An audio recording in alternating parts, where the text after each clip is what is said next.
This is John Neely Bryans' cabin. It rests on American Indian land, on the land of the Caddo Nation, the Wichita, and the Comanche. John Neely Bryan, who was falsely credited with the founding of Dallas in the early 1840s, built this cabin near the Trinity River in hopes of establishing and developing a permanent settlement in North Texas. The cabin is somewhat of a quick visit because the door is locked and it can only be viewed from the outside, but its location in Founders Plaza puts it within walking distance of some of Dallas's most popular tourist attractions, such as the 6th Floor Museum at Dealey Plaza, the Old Red Courthouse, and the Dallas Holocaust Museum. This small log structure is a reconstructed model of the home and trading post erected in 1841 by Dallas's so-called founder, John Neely Bryan. The land that this cabin rests on is indigenous land.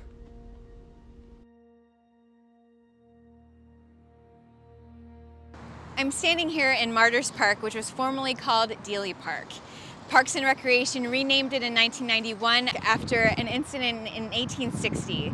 Fires downtown caused white Dallas business owners to form a committee of vigilance because they believed it was the beginning of a slave revolt inspired by abolitionists from the outside. They rounded up every enslaved person in Dallas and tortured them. Eventually, the business owners decided to choose 3 men, Sam Smith, Patrick Jennings, and Cato. They brought them down to what is now Martyrs Park and lynched them.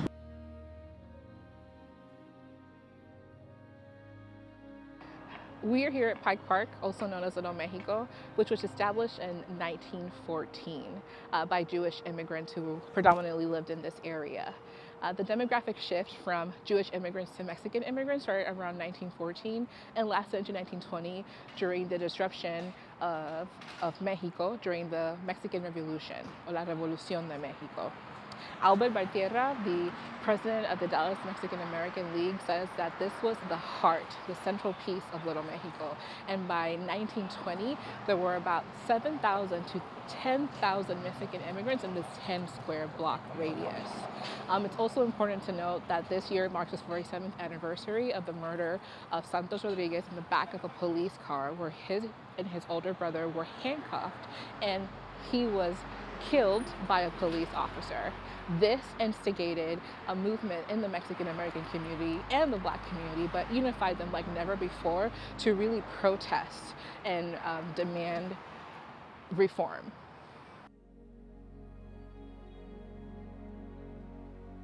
Welcome to Friedman's Memorial Cemetery. We're here at the corner of 75 and Lemon, what we know now as Uptown, but was once known as Freeman's community, the largest and most thriving community for African Americans here in Dallas.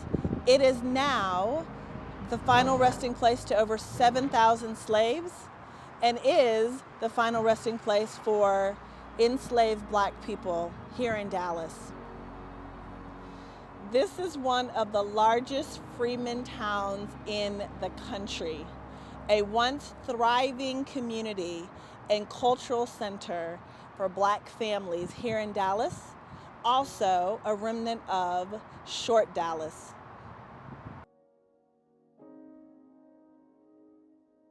We're here at Booker T. Washington High School, formerly the Dallas Colored High School.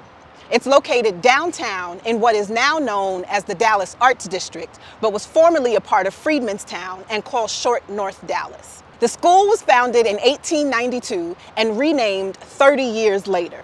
At the time, it was the only school in Dallas County for Black students, and they were only allowed to attend for half a day.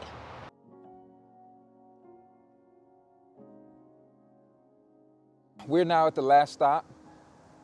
This is Old City Park. This is the first city park. It was built in 1876. It was built here because it's the central part of the city.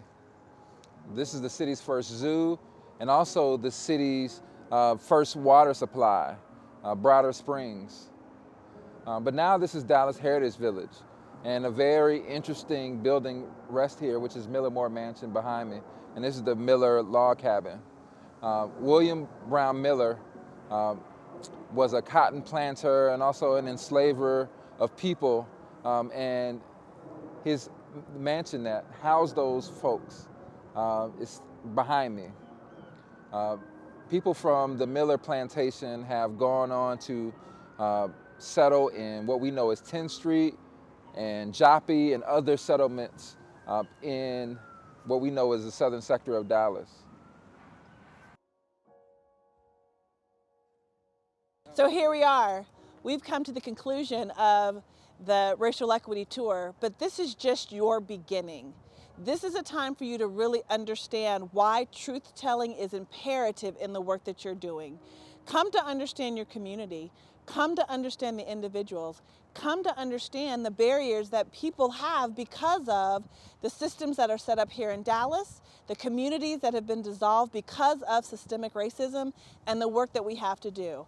I challenge you, go and research. I challenge you, go and have a conversation. I challenge you, do something different. Make a difference. We are all about radically inclusive Dallas. Join us. We're here. Shh. I don't need background noise in my shot. I'm just, you know. I am your host. Just say A couple things. after a group of advocates and scholars. And by 1920, there was about 7,000 to 10,000 people in this 10 block. That's not right. And for the slaves who are blah, blah, blah, blah. Do that again. No, I don't like that. Boom! I don't like that. That's so stupid. Okay. Go ahead, let's Get on out the way. go ahead, polish it up. So here we are. We're at the, you are making noise. Stop it. Vote for Erica right now.